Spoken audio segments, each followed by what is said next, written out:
అంటే పూర్వం మనం తొలి శ్రేణి నాయకులు కనుక చూసుకుంటే వావులాల గోపాలకృష్ణ గారు ఇటువంటి నాయకులను మనం చూసుకున్నప్పుడు ఏంటంటే వాళ్ళు నిస్వార్థంగా ప్రజల కోసం పనిచేశారు. ప్రజలకు ఏ సమస్య ఉన్నా కదా, ఆచార్య రంగా గారు కానీ, గౌతు రచ్చన్న గారు కానీ, ఇటువంటి నాయకుల్ని మనం చూసాం. సుందరయ్య, పుచ్చలపల్లి సుందరయ్య గారు, ఇటువంటి వాళ్ళందరినీ గురించి ఇప్పుడు కూడా చెప్పుకుంటున్నాం. మనం ఎందుకు చెప్పుకుంటున్నాం అంటే వాళ్ళు ప్రజల కోసం పనిచేశారు నిర్విరామంగా. ఆ తర్వాత ఏమైందంటే నెమ్మదిగా కొంచెం కొంతమంది నాయకులకి పెట్టుబడిదారులు వెనకాతల ఉండి సపోర్ట్ చేసి, వాళ్ళ ఫైనాన్షియల్ గా సపోర్ట్ చేసి వాళ్ళకి కావాల్సిన మనిషిని గెలిపించుకునే పరిస్థితి వచ్చింది. అదైన తర్వాత జనరేషన్ ఏమైంది, పెట్టుబడిదారులు ఏమంటున్నారు, వీడెవరికో మనం ఎందుకు చేయడం, మనమే ఎలక్షన్ లో ఉంటే సరిపోతుంది కదా అని వాళ్ళు ఎలక్షన్ లో దిగారు. వాళ్ళు ఒక టర్మ్ 2 టర్ములు వాళ్ళు చేశారు. వీళ్ళు ఎవరిని ఆశ్రయ చేసుకున్నారు, ఇన్ని రౌడీ గ్యాంగుల్ని వాళ్ళని వెనకాతలు పెట్టుకొని, వాళ్ళని వెనకాతలు తిప్పుకొని, వాళ్ళ పైలు వాళ్ళందరినీ తిప్పుకొని వాళ్ళందరినీ కూడా వీళ్ళు పెట్టి ఎలక్షన్ నడిపారు. తర్వాత ఈ రౌడీ గ్యాంగ్ అన్ని ఏమనుకున్నారు, వీళ్ళకి అందరికీ మనం సేవ చేయడం ఎందుకు, మనమే రాజకీయాల్లో వస్తే సరిపోతుంది కదా అని రౌడీ వాళ్ళందరూ కూడా రాజకీయాలకు వచ్చారు. ఈ రౌడీ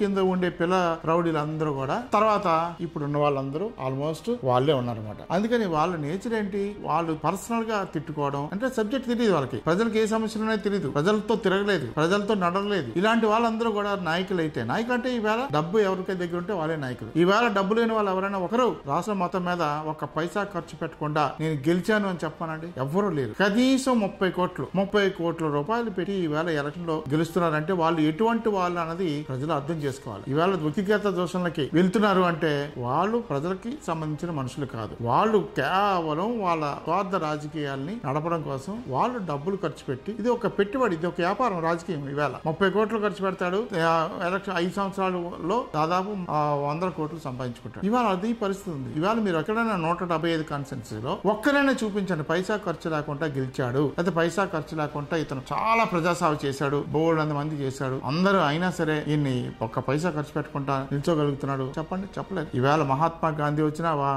పుచ్చలపల్లి సుందరయ్య వచ్చినా, ఎవరు వచ్చినా సరే వాళ్ళకి ఓట్లేరు. ఎవరైతే తిట్టుకుంటున్నారో, ఎవరైతే కొట్టుకుంటున్నారో, ఈ దుర్మార్గాలు ఎవరైతే చేస్తున్నారో వాళ్ళనే మనం రాజకీయ నాయకులుగా ఎన్నుకుంటున్నాం. అందువల్ల ఈ పరిణామం మాత్రం చాలా తీవ్రమైంది. దీన్ని మనం ఎదుర్కోకపోతే రాను మరింత ఘోరమైన మనుషులు రాజకీయాల్లోకి వచ్చి మనల్ని మరింత బానిసలుగా తొక్కేసే పరిస్థితి ఏర్పడుతుంది.